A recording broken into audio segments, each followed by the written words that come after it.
बहुत समय पहले की बात है। मुकेश नाम का एक मोची था।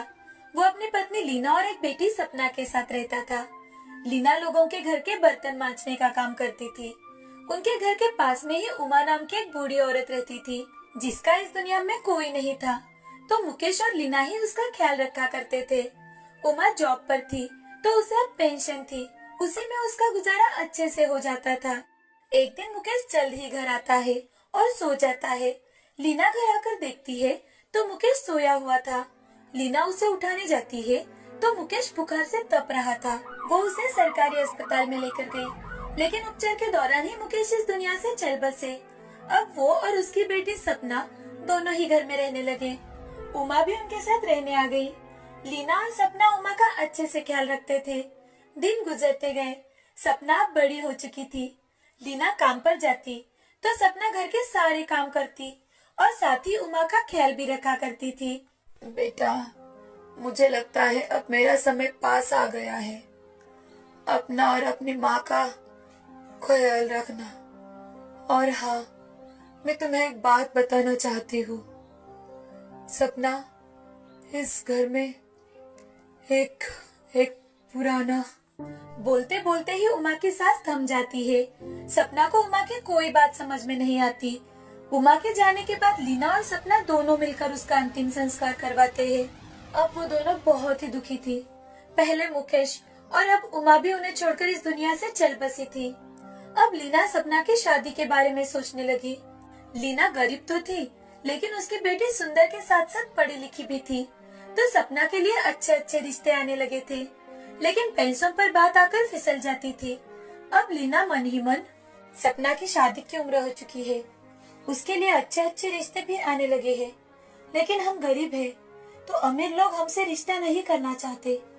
क्या करूं, कुछ समझ में नहीं आ रहा। सपना अपनी माँ को सोच में पड़ा देख।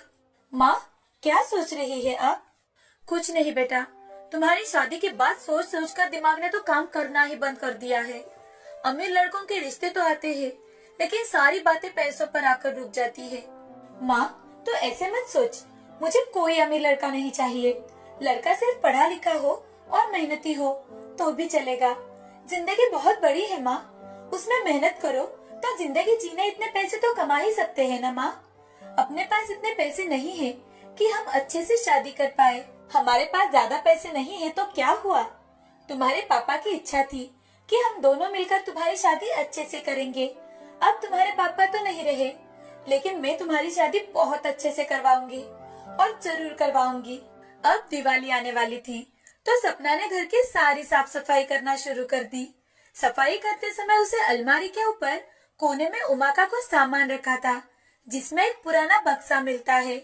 सपना उस बक्से को निकालकर उसे खोलने लगती है, तो उसमें एक छोटी सी संदूक थी। उसे खोलते खोलते सपना मन ही मन, शायद उमा दादी इस संदूक के बारे में तो कुछ नहीं कहना चाहती थी, लेकिन ये संदूक खुल क्यों नहीं रहा? इसमें ऐसा क्या हो सकता है? सपना सोच में पड़ जाती है। वो कुछ सोच ही रही थी, तभी लीना अपने काम खत्म कर घर आ जाती है। वो सपना से, सपना, ये क्या है बेटा? ये संदूक तुम्हें कहाँ से मिला और इसमें क्या है? माँ, ये संदूक मुझे अलमारी के ऊपर साफ सफाई करते वक्त मिला। उमा दादी के सामान के पास था, लेकिन ये खुल ही नहीं रहा। न जाने कैसे खुलता है ये। दोनों सोच ही रहे थे कि अचानक से संदूक अपने आप खुल गई। संदूक के अंदर चमचमाती सोने की साड़ी थी। उस साड़ी को देख सपना और लीना की आंखें चमक उठी। वो चौंक गई। उन्हें कुछ समझ में आए तभी एक आवाज आती है, मैं जादुई सोने की साड़ी हूँ। तुम मुझसे जो भी चीज मांगोगे वो तुम्हें मिल जाएगी। उसका उपयोग लोगों की भलाई के लिए करना। लालच में आएंगे तो इसका सारा जादू खत्म हो जाएगा। आपकी जो भी तकलीफ हो मुझे बताइए, मैं उसे दूर कर सकती हूँ। अब सपना और लीना एक दूसरे की ओर देखने लगे। उनका नसीब अब पलट चुका था। वो दोनों ये सुनकर बहुत खुश हो जाती है। सपना जो भी चीज उस सोने की साड़ी से मांगती वो उन्हें तुरंत ही मिल जाती थी। धीरे धीरे लीना और सपना के सारे दुख दूर हो जाते हैं। अब उन्होंने रहने के लिए एक नया अच्छा घर बनाया। सपना के लिए अमीर लोगों के रिश्ते आने लगे थे। जादुई सोने की साड़ी आने के कारण हमारी सारी मुश्किलें आसान हो गई है। अब मेरी मन की इच्छा भी पूरी होगी। मैं सपना के लिए अच्छा सा लड़का देखूंगी। कुछ ही दिनों में अच्छा सा लड़का देखकर लीना ने सपना की शादी करवा दी। प्रथम एक सच्चा, मेहनती और ईमानदार लड़का था। शादी के 2-3 साल बीत जाने के बाद सपना ने प्रथम को सारी बातें बता दी। ये सुनकर प्रथम, अरे सपना, ये तो बहुत अच्छी बात है। हम तो इससे बहुत लोगों की मदद कर सकते हैं। अब भगवान की कृपा से हमारे पास कुछ भी कमी नहीं है। इस जादुई सोने की साड़ी से हमें जो भी मिलेगा हम सब गरीबों में बांट देंगे। इतना ही क्यों ना, हम उसके साथ साथ अनाथ बच्चों के लिए ऐसा आश्रम भी बनवा सकते हैं जहाँ उन्हें अपने माँ पिता की कोई कमी न हो। प्रथम की बातें सुनकर सपना और लीना की आंखों में आंसू आ गए। हाँ, हमने गरीबी के दिन देखे हैं, तो वक्त की रोटी कमाने के लिए भी बड़ी मेहनत करनी पड़ती है, लेकिन फिर भी कुछ मिलता है, कुछ नहीं मिलता। मेरे पिताजी की जान भी इसी कारण गई है, और अगर हमारे कारण कोई 2 वक्त की रोटी खा सके, इससे अच्छी बात क्या हो सकती है।